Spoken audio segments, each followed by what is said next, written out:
On Sunday mornings, Pastor James Acquayali stood behind the pulpit with a steady voice and a well-worn Bible. To everyone watching, he looked confident, certain. He preached about faith without wavering, about trusting God in every season, about holding on when answers seemed delayed. People nodded, some wiped away tears, while others scribbled notes. They left the service feeling encouraged, their spirits lifted by his powerful words. But when the church emptied and the lights were dimmed, a heavy weight would settle on James's heart. Late at night, in the quiet of his study, doubt crept in like an unwelcome guest. He would close his Bible slowly, lean back in his chair, and stare at the ceiling, whispering questions he never dared to speak aloud. God, are you really listening? Am I teaching a truth I'm no longer sure I even feel? It wasn't that James had stopped believing in God. It was something deeper, more complicated. He believed, but he was tired. Years of praying for things that never changed had worn him down. He had prayed for a sick child in the church who didn't recover. He had prayed for his own marriage during a difficult season of silence and strain. He had prayed for revival, for breakthrough, for clarity. And far too often it felt like heaven was quiet. Still, every Sunday he preached. He told others that faith wasn't about feelings. That trust meant standing on God's word even when your emotions disagreed. Ironically, those sermons were the very truths he was struggling to apply to his own life, the very messages he needed to hear himself. One Wednesday evening, after a long counseling session with a member, James sat alone in the empty sanctuary.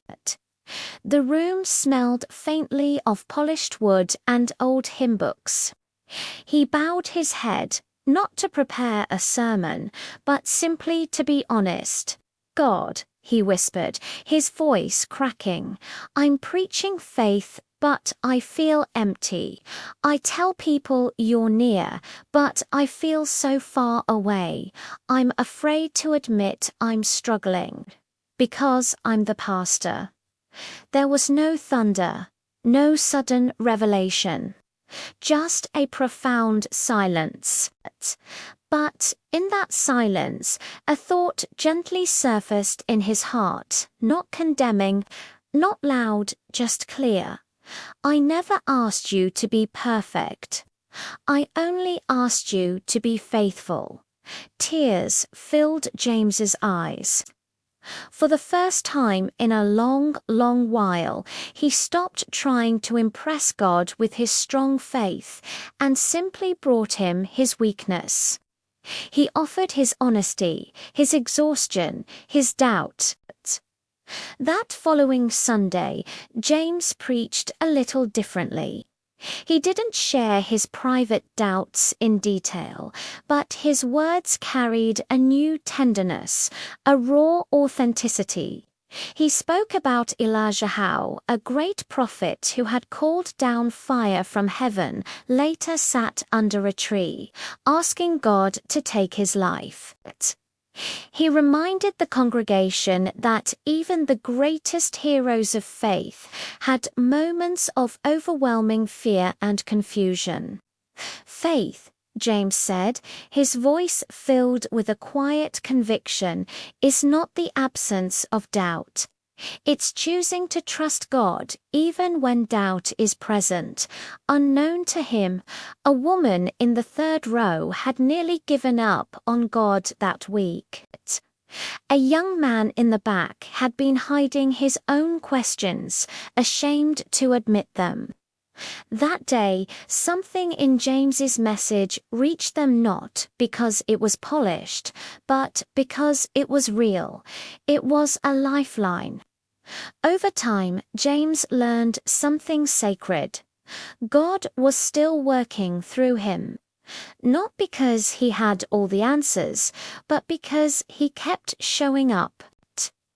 His private doubts didn't disqualify him. They deepened his compassion for others. They taught him to lean on God's grace instead of his own strength. In the quiet moments of his life, doubt still visited, but it no longer ruled him. When it came, James learned to take it straight to God, not as a failure, but as a child bringing honest questions to a loving Father. And every Sunday, as Pastor James Acquiali stepped behind the pulpit, he wasn't preaching as a man who had it all together. He was preaching as one who had learned this simple, profound truth. God is big enough to handle our doubts, and faithful enough to meet us right there in the middle of them. Sometimes the strongest sermons aren't preached from a place of certainty, but from a place of trust, even when the heart is still learning to believe. Thanks for watching. If this story resonated with you, please consider subscribing for more content like this. We'll see you in the next one.